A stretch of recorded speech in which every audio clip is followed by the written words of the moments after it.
Saya sekali lagi akan mencoba menguraikan tentang pengacara pajak, ya, karena masih ada beberapa pihak yang ingin tahu tentang pengacara pajak, bahkan nanti perbandingannya dengan konsultan pajak.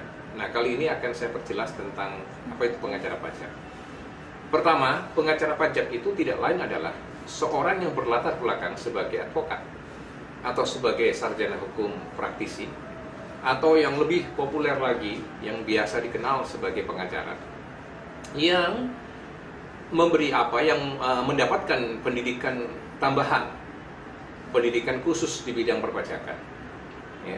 Jadi di satu sisi, pengacara pajak itu adalah seorang yang berlatar belakang sebagai advokat. Di sisi yang lain, dia mendapatkan pendidikan tambahan sebagai pendidikan khusus, yaitu perpajakan. Nah, dengan demikian, dia memiliki dua kompetensi. Ya. Yang pertama sebagai seorang pengacara umum, kemudian ditingkatkan ke dalam pengacara yang spesialis, yaitu di bidang perpajakan. Nah, seorang pengacara pajak memiliki cara berpikir dalam tiga dimensi. Yang pertama, dia harus memahami persoalan compliance di bidang perpajakan. Apa itu compliance? Compliance tidak lain adalah kepatuhan, ketaatan pembayar pajak memenuhi kewajiban perpajakannya sesuai berdasarkan undang-undang perpajakan. Nah, apa esensi dari compliance itu? Tidak lain adalah menghitung hutang pajaknya, melaporkan hutang pajaknya itu ke dalam sebuah dokumen yang disebut dengan surat pemberitahuan, dan membayar hutang pajaknya serta melaporkan pembayaran pajak tersebut kepada pihak otoritas pajak. Mengapa itu dilakukan? Itu karena sistem undang-undang perpajakan kita menganut sistem self-assessment, sehingga pembayar pajak secara mandiri dia harus menghitung dan melaporkan pajaknya tadi. Nah, itu yang pada intinya yang disebut dengan compliance. Ya. Seorang pengacara pajak harus menguasai di bidang hal ini. Dimensi berpikir yang kedua adalah dimensi defense, dimensi pembelaan. Yaitu di dalam konteks ketika kewajiban yang telah dilaksanakan oleh pembayar pajak ini sudah dilakukan, tetapi masih dipermasalahkan, tetapi masih dianggap tidak benar menurut kacamata dari Fiskus, dari otoritas pajak, maka di saat itulah pengacara pajak tampil untuk melakukan pembelaan bagi wajib pajak. Pembelaan yang bagaimana? Tentu pembelaan tersebut berdasarkan prinsip-prinsip yang diatur di dalam undang-undang pajak. Ya, untuk melakukan countervailing terhadap penilaian, terhadap judgement dari pihak otoritas pajak. Nah, di dalam konteks seperti ini, ketika pandangan dari otoritas pajak, dari Fiskus terhadap pajak terutang yang dilaporkan oleh pembayar pajak tidak bertemu di dalam satu titik temu dengan pandangan dari versi pembayar pajak, maka tentu di sana terjadi silang pendapat, karena pembayar pajak mungkin mempertahankan perhitungan utang pajaknya yang sudah dilaporkan itu, yang sudah diberitahukan dalam surat pemberitahuan tersebut, berdasarkan prinsip self-assessment yang dia pahami itu. Maka di sana terjadi perbedaan pendapat yang mungkin saja tidak terdamaikan, silang pendapat yang tidak terdamaikan. Ya. Maka dengan demikian, seorang pengacara pajak harus siap sampai kepada ranah litigasi. Apa itu litigasi? Adalah proses beracara di muka. hakim di muka pengadilan. Ya. Ini dimensi yang ketiga. Kenapa? Ya karena di dalam pengadilan lah, di hadapan hakim lah diharapkan wajib pajak mendapatkan keadilan berkaitan dengan permasalahan pajaknya. Di sana terjadi pertarungan argumentasi antara fiskus dengan pembayar pajak yang diwakili oleh pengacara pajak. Nah, itu 3 dimensi cara berpikir seorang pengacara pajak. Dengan demikian, seorang pengacara pajak harus menguasai satu soal-soal komplemennya, soal compliance, soal di mana membayar pajak harus memenuhi kewajiban perpajakannya berdasarkan undang-undang. Yang kedua, dia harus siap melakukan defense, pembelaan bagi wajib pajak. Dengan demikian, dia harus siap melakukan counterfiling terhadap judgment kewajiban perpajakan pembayar pajak oleh fiskus tadi. Nah, yang ketiga adalah dia harus siap membawa permasalahan silang pendapat tersebut, perbedaan pendapat antara fiskus dan pembayar pajak yang menjadi kliennya itu ke ranah hukum, ke muka hakim, baik dari segi administrasi pajak yang berarti di muka pengadilan pajak, tetapi juga dari segi pidana di depan pengadilan negeri.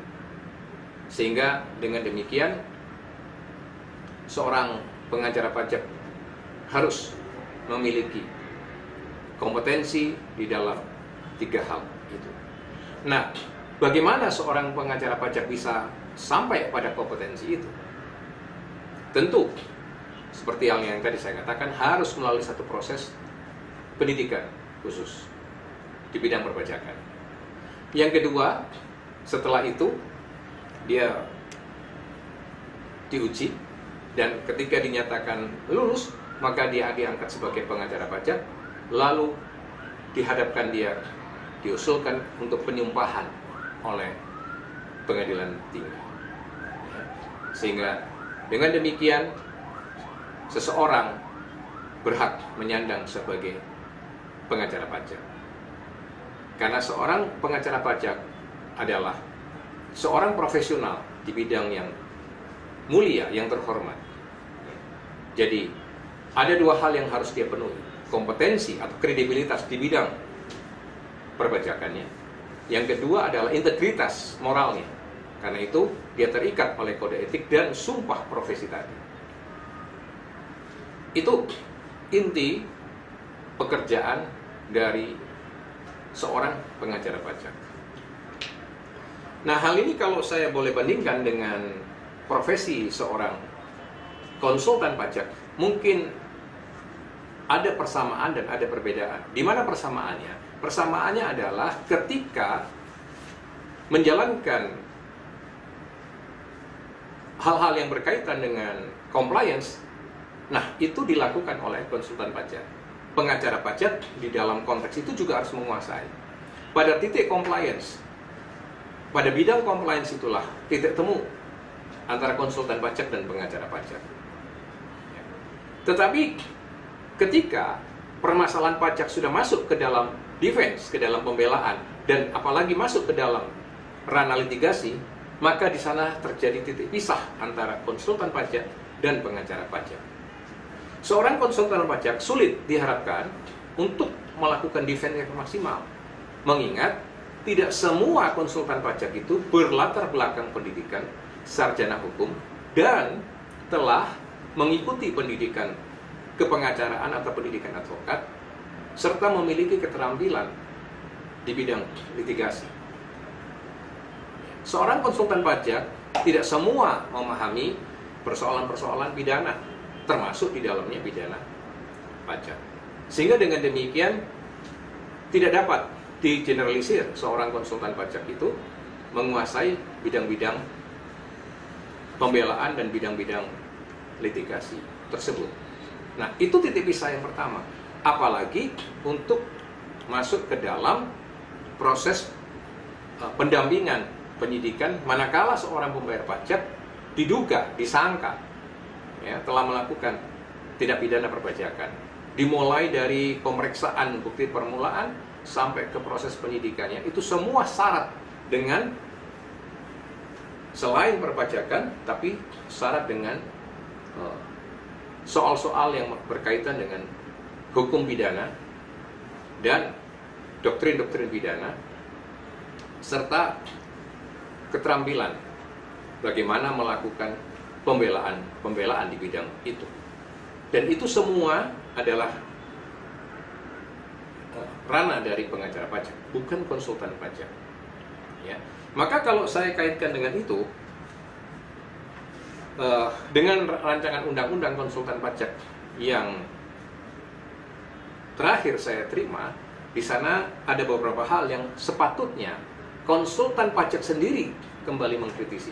Kalau di beberapa waktu yang lalu saya mengkritisi beberapa poin tentang RUU konsultan pajak ini, tapi untuk draft yang baru ini mungkin ada sedikit yang berbeda, terutama di dalam ketum sentrisnya memang sudah tidak ada di dalam RUU yang baru ini. Tetapi ada beberapa hal yang masih mengganggu. Ya, misalnya dalam dalam rancangan undang-undang konsultan pajak ini ada pasal yang masih mengatur bahwa konsultan pajak itu diberi kewenangan untuk mendampingi wajib pajak baik dalam proses yang bersifat administratif, tapi juga masuk sampai ke mulai pemeriksaan di bukti pemeriksaan permulaan, ya, sampai ke penyidikan dan seterusnya. Nah, ini tentu berbahaya untuk konsultan pajak, khususnya mereka yang konsultan pajak yang tidak menguasai pidana dan hukum acara di bidang litigasi pidana pajak. Ya, karena itu akan ada potensi melakukan malpraktek sehingga dengan demikian merugikan pembayar pajak, dan akibat selanjutnya adalah bahkan prinsipalnya sang pembayar pajak yang menjadi klien itu sendiri akan bisa menuntut menggugat konsultan pajak itu sendiri akibat karena malpraktek atau kesalahan profesional dari seorang konsultan pajak yang tidak menguasai masalah-masalah pidana pajak dan litigasi di pengadilan pajak. Ya, itu bahaya yang saya pikir harus diingatkan. Ya.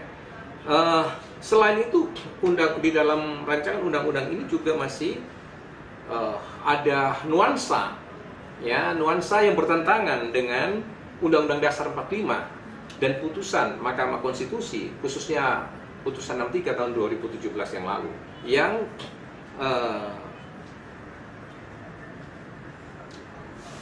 bertentangan dengan undang-undang ini, rancangan undang-undang ini, ya, karena rancangan undang-undang ini masih mengatur bahwa konsultan pajak adalah satu-satunya, ya, pihak yang berhak mendampingi wajib pajak atau pembayar pajak. Nah, ini harus permasalahkan, ya, karena dengan demikian ini akan menimbulkan bias. Nah, nanti di dalam bagian yang kedua saya akan menguraikan lebih lanjut perbandingan, ya, yang lebih jauh, yang lebih dalam tentang profesi seorang konsultan pajak. Demikian tentang pengacara